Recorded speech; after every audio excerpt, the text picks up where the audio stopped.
দেশে আনুষ্ঠানিকভাবে যাত্রা শুরু করেছে স্টারলিংক। মাসের সর্বোচ্চ প্যাকেজ ৬,০০০ টাকার। ফেসবুক স্ট্যাটাসে জানালেন ফয়েজ তৈয়ব।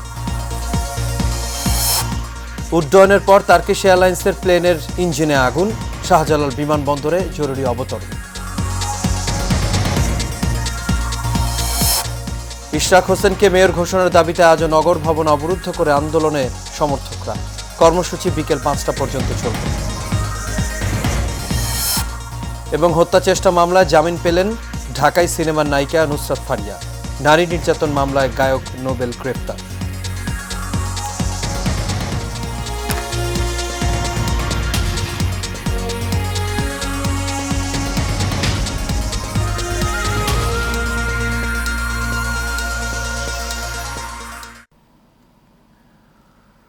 সবাইকে স্বাগত এশিয়া নিউজে। দর্শক, পুরো সংবাদ জুড়ে আপনাদের সঙ্গে আছি আমি আনোয়ার রাজ। এতক্ষণ শুনছিলেন বিআরবি কেবল ইন্ডাস্ট্রিজ লিমিটেড সংবাদ শিরোনাম। এবার চলে যাচ্ছি পুরো খবরে।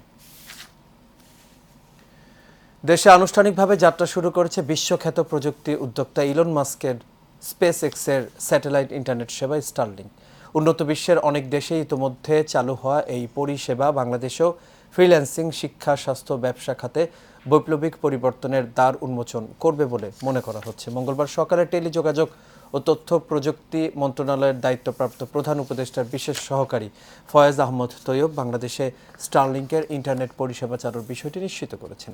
বাংলাদেশের গ্রাহকরা আজ থেকে অর্ডার করতে পারবেন। এর মধ্যে রেসিডেন্সিয়াল প্যাকেজটির মাসিক খরচ নির্ধারণ করা হয়েছে ৬,০০০ টাকা।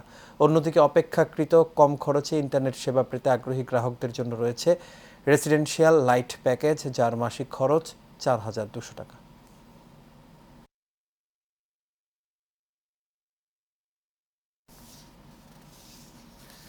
ঢাকার হযরত শাহজালাল আন্তর্জাতিক বিমানবন্দর থেকে উড্ডয়নের পরপরই টার্কিশ এয়ারলাইন্সের একটি প্লেনের ইঞ্জিনে আগুন ধরে যাওয়ার ঘটনা ঘটে। তাৎক্ষণিক এই বিষয়টি টের পেয়ে পাইলট প্লেনটি জরুরি অবতরণ করেন। প্লেনটিতে ৫টি শিশুসহ ২৯১ জন আরোহী ছিলেন।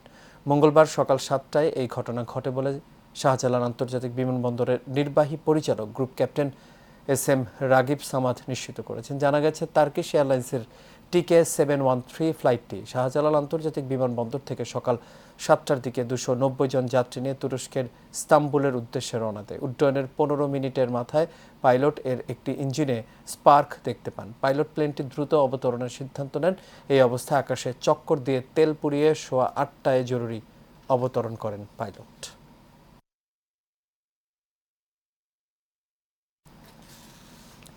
বৈষম্য বিরোধী আন্দোলন কেন্দ্রিক রাজধানীর ভাটারা থানার হত্যা চেষ্টা মামলায় গ্রেপ্তার ঢাকাই সিনেমার আলোচিত নায়িকা নুসরাত ফারিয়ার জামিন মঞ্জুর করেছেন আদালত।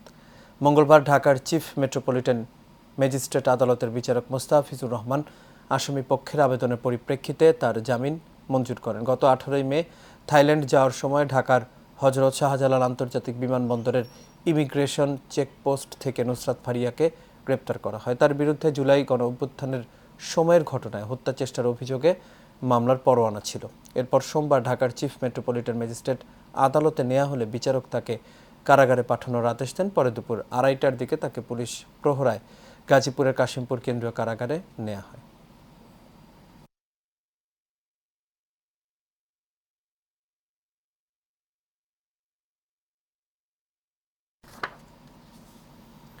বিএনপি নেতা ইশরাক হোসেনকে ঢাকা দক্ষিণ সিটি কর্পোরেশনের মেয়র ঘোষণার দাবিতে লাগাতার কর্মসূচি পালন করছেন তার সমর্থকরা। মঙ্গলবার ষষ্ঠ দিনের কর্মসূচি হিসেবে নগর ভবনের সামনে ফের ইশরাকের সমর্থনদের অবস্থান ও বিক্ষোভ চলছে। ঢাকাবাসীর ব্যানারে আয়োজিত এই কর্মসূচিতে অংশ নেন ইশরাক হোসেনের কর্মী সমর্থক ও দক্ষিণ সিটির কর্পোরেশনের বিভিন্ন ওয়ার্ড বিএনপির সাবেক কাউন্সিলর, বিএনপি যুবদল, মহিলা দল, ছাত্রদল, শ্রমিক দল ও অঙ্গ সংগঠনের নেতাকর্মীরা। আন্দোলন শুরুর দিন থেকে নগর ভবনের মূল ফটকে তালা দেয়া সহ প্রতিটি রুম ও লিফট বন্ধ করে দেওয়া হয়। বন্ধ রাখা হয়েছে ডিএসসিসির সকল সেবা প্রতিষ্ঠান। ফলে দূর দূরান্ত থেকে সেবা প্রত্যাশীরা এসে ফিরে যাচ্ছেন। বিক্ষোভকারীরা উপদেষ্টা আসিফ মাহমুদ সজীব ভুইয়া পদত্যাগ সহ নানান স্লোগান দিচ্ছেন। ইশরাক হোসেনকে মেয়র ঘোষণা না আসা পর্যন্ত আন্দোলন কঠিন থেকে কঠিনতর হবে বলে জানান উপস্থিত বিক্ষোভকারীরা।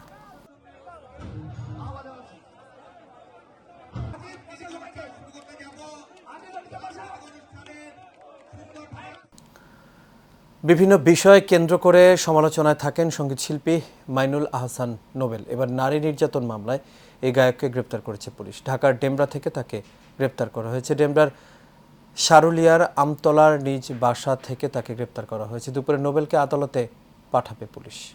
ব্যক্তিগত নানা আচরণের কারণে বিভিন্ন সময় আলোচিত হন। একাধিক বিয়ে করেও আলোচনায় এসেছিলেন এই গায়ক, কিন্তু কোনো সংসারই স্থায়ী হয়নি। 2019 সালে সালসাবিল মাহমুদকে বিয়ে করে সমালোচনার সৃষ্টি করেন নোবেল, কিন্তু মাদক ত্যাগ না করায় সেই সংসার টেকেনি। এরপর 2023 সালের শেষে ফের নোবেলের বিয়ের খবর সামনে আসে। অন্যদিকে 2 বছর আগেও নোবেলকে গ্রেপ্তার করে পুলিশ। সেবার প্রতারণার মামলায় তাকে গ্রেপ্তার করা হয়েছিল। একটি অনুষ্ঠানে যাওয়ার কথা বলে টাকা নিয়েছিলেন নোবেল, কিন্তু পরে আর তিনি সেই অনুষ্ঠানে উপস্থিত হননি। এই ঘটনায় 2023 সালে নোবেলের বিরুদ্ধে মামলা করা হয়।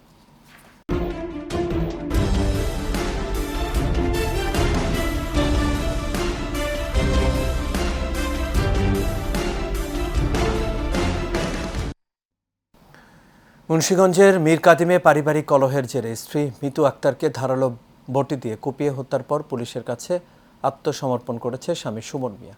সোমবার দিবাগত রাত 2টার দিকে মীর কাদিম পৌরসভার পূর্বপাড়া এলাকায় এই ঘটনা ঘটে।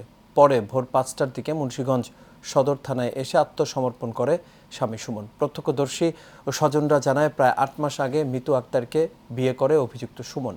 নিহত মিতু আক্তারের আগে আরেকটি বিয়ে হয়েছিল, সেখানে 3টি সন্তান রয়েছে। সুমনেরও এটি দ্বিতীয় বিয়ে। বিয়ের পর থেকেই তাদের মধ্যে পারিবারিক কলহ ঝগড়াঝাটি লেগেই ছিল। কিছুদিন আগে ঝগড়া করে মিতু তার বাবার বাড়িতে চলে গেলে গতকাল তার স্বামীর বন্ধুরা তাকে বাড়িতে ফিরিয়ে আনে। আর রাত 2টার দিকে বন্ধুদের সাথে মদ্যপান করে বন্ধুদের সহযোগিতায় স্ত্রী মিতুকে ধারালো বটি দিয়ে শরীরের বিভিন্ন অংশে ও গলায় আঘাত করে মৃত্যু নিশ্চিত করে স্বামী সুমন। পরে ভোরে স্বেচ্ছায় থানায় গিয়ে আত্মসমর্পণ করে সে।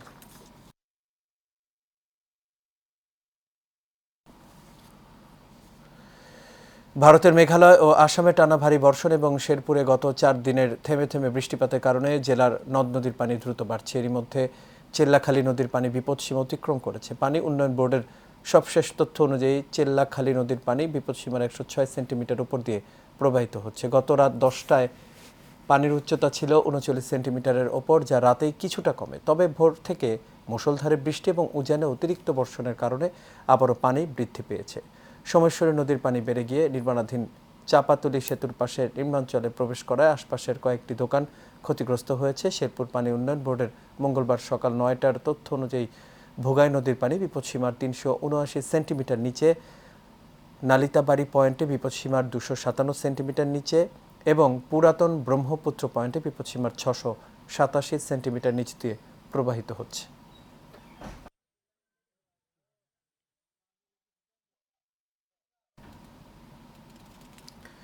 দেশসেরা সম্মাননা পেলেন সাভারের কান্দি ভাকুরতা গ্রামের নারী উদ্যোক্তা জায়েদা বেগম। জীবন সংগ্রামের তাগিদে জুয়েলারি ওয়ার্কশপ অলংকারের কাজ করে ভাগ্যের চাকা ঘুরিয়েছেন তিনি। তার প্রতিষ্ঠানে কাজ করে আর্থিকভাবে স্বাবলম্বী হচ্ছেন অনেকেই। উপজেলার কান্দি ভাকুরতা গ্রামের মোসলেম উদ্দিনের স্ত্রী জায়েদা বেগম ইতোমধ্যেই তার কাজের স্বীকৃতি হিসেবে বাংলাদেশ ব্যাংক থেকে দেশসেরা সম্মাননা পেয়েছেন। তার প্রতিষ্ঠিত ছোলাই মার্কেট এলাকায় মুসলিম জুয়েলারি ওয়ার্কশপ তৈরি হচ্ছে বাহারি ডিজাইনের নাকের ফুল, কানের দুল, হাতের চূড় সহ নিত্য নতুন ডিজাইনের অলংকার। এসব অলংকার দেশের চাহিদা মিটিয়ে মালয়েশিয়া, ইন্দোনেশিয়া সহ বিভিন্ন রাষ্ট্রে সরবরাহ করা হচ্ছে।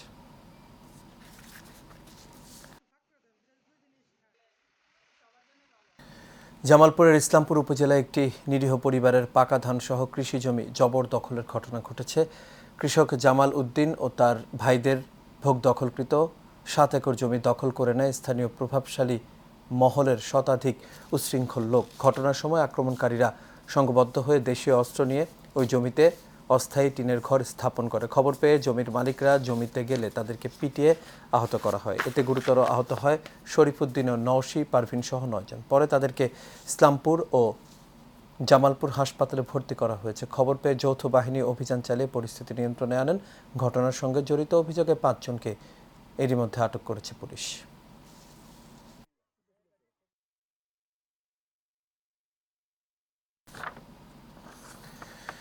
এদিকে রাজবাড়ীতে 7টি অসহায় পরিবারের পৈতৃক সম্পত্তি জোরপূর্বক দখলের অভিযোগ উঠেছে। স্থানীয় ইট ভাটা মালিক কাজী আরাফাত হাসান জিসানের বিরুদ্ধে। তবে অভিযুক্ত জিসানের দাবি বায়নানামার সূত্রে জমি দখল করে রেখেছেন তিনি। জানা যায় সদর উপজেলার মাটিপাড়া গ্রামের আব্দুল খালেক মোল্লার কাছ থেকে ইটভাটার কাজের প্রয়োজনেই একই এলাকার মোহাম্মদ মতিন কাজী 127% জমি বছর চুক্তিতে লিজ নেয়, কিন্তু জমির লিজের টাকা পরিশোধ না করলে খালেক মোল্লার ছেলেমেয়েরা জমি ফেরত চায়। এতে মোহাম্মদ মতিন কাজীর ছেলে আরাফাত হাসান জিসান ভয় ভীতি দেখায় এবং মিথ্যা মামলা দিয়ে হয়রানি করে। নিজেদের জমি ফেরত ও মিথ্যা মামলা থেকে মুক্তি পেতে মানববন্ধনও করেছে ভুক্তভোগী পরিবার। তবে অভিযুক্ত কাজী আরাফাত হাসান জিসানের দাবি, তার বাবা মোহাম্মদ মতিন কাজী জমি ক্রয়ের জন্য খালেক মোল্লাকে 6 লাখ টাকা দিয়ে একটি বায়নানামা করে নেন। এদিকে জেলা প্রশাসক জানান, বিষয়টি তদন্ত করে প্রয়োজনীয় ব্যবস্থা নেওয়া হবে।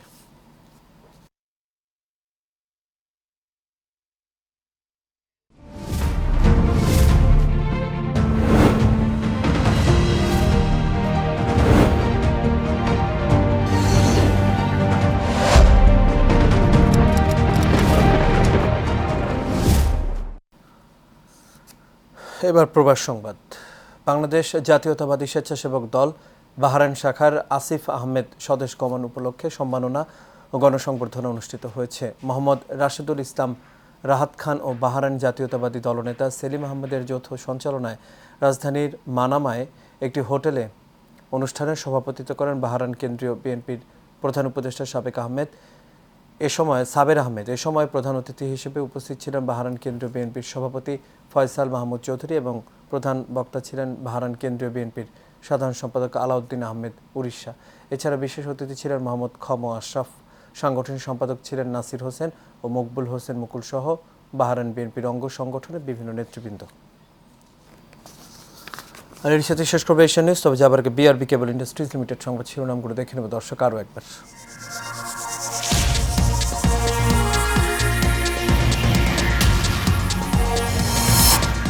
দেশে আনুষ্ঠানিকভাবে যাত্রা শুরু করেছে স্টারলিংক। মাসের সর্বোচ্চ প্যাকেজ ৬,০০০ টাকার। ফেসবুক স্ট্যাটাসে জানালেন ফয়েজ তৈয়ব। উড্ডয়নের পর টার্কিশ এয়ারলাইন্সের প্লেনের ইঞ্জিনে আগুন, শাহজালাল বিমানবন্দরে জরুরি অবতরণ।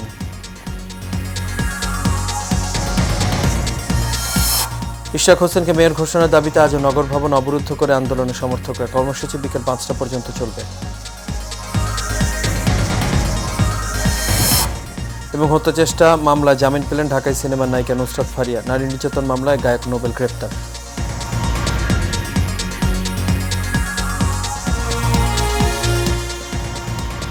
দর্শক, এই ছিল আমাদের এখনকার আয়োজন। আমাদের পরবর্তী সংবাদ এখন আমন্ত্রণ রইল। এখন সাথে থাকার জন্য সবাইকে ধন্যবাদ।